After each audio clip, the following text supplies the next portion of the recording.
बोला बोला बोला भाई दिन रात बस थ्रेसर धरे बा तो कुल काम हो जाई। थ्रेसर ना धरे ट्रैक्टरवा वाला भगा दे तो कहाँ से आई। और देखा पर कसवा भी लाइन लगैले है। रात भर सैया हमर बढ़े टेम्परेचर। गर्मी होई। हां हमरे चिंता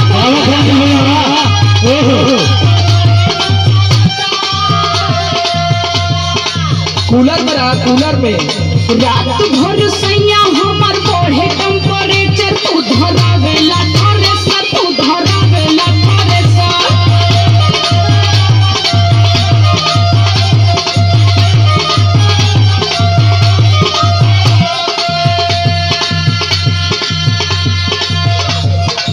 अरे 4 दिन का लहार बाहर है, कमा ले बजे कुछ नहीं तो भाई नवमी का मेला आ जाए तो लघु प्याज मत मुंह बनावे तब तो कुछ चीज चाहे लगी।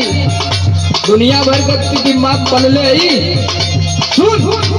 सुनावा कैसे छनी पूरी रोज रोटियां मिलाई।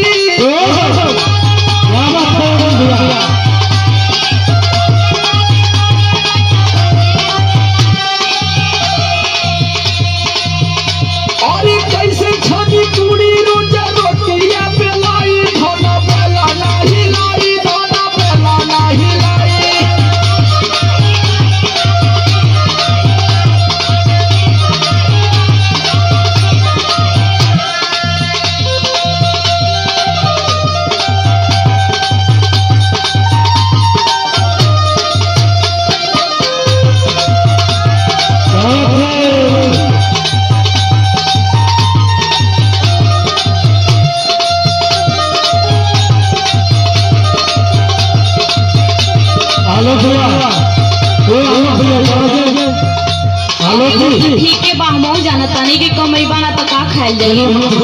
लेकिन तनी घरों पूरी समझा। घरे हम मंगवा लिया तब कुछ दोस्त था। सुना जहिया से चढ़ल बाटे चैत के महीना।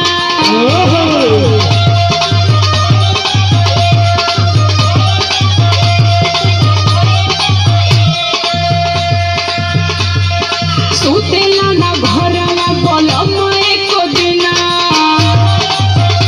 तनी घरों रहे सीखो। हाँ गरबा सूट के बुखारी है।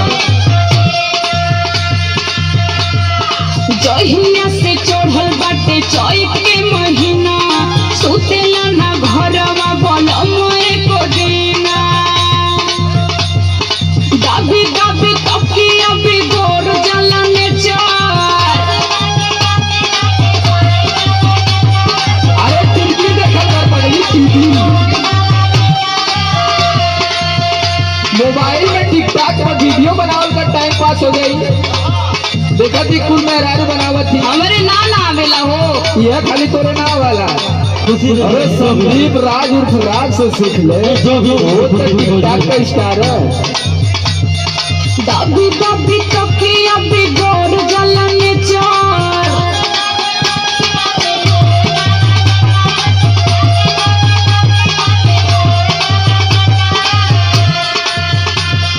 दाबी दाबी तकिया बिगोर जलने चार। तू धरावेला थ्रेसर, तू धरावेला थ्रेसर।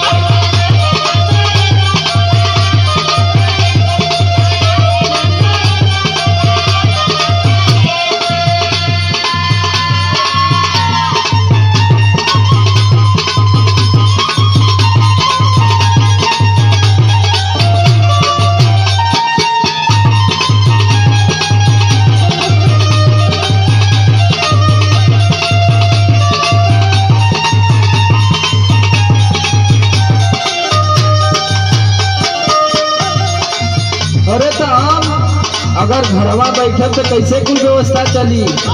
हाँ वो तो है ये बा। तू खुद समझदार है। तुके ये सब प्रेशर फ्रेशर ना लेवे के चाहिए। का करी हो तो चिंता ना होखे लगेला। हाँ बड़ी चिंता वाली तू भले घरवा में सूत के काटब जब जाने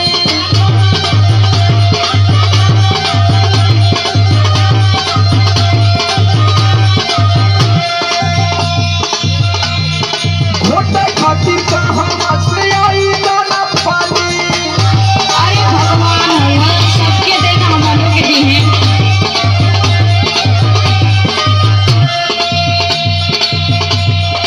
घरवा में सूत के काटब जब जाने घोटे खातिर कहाँ से आई दाना पानी। सामान या नोट पिट कैसे भराई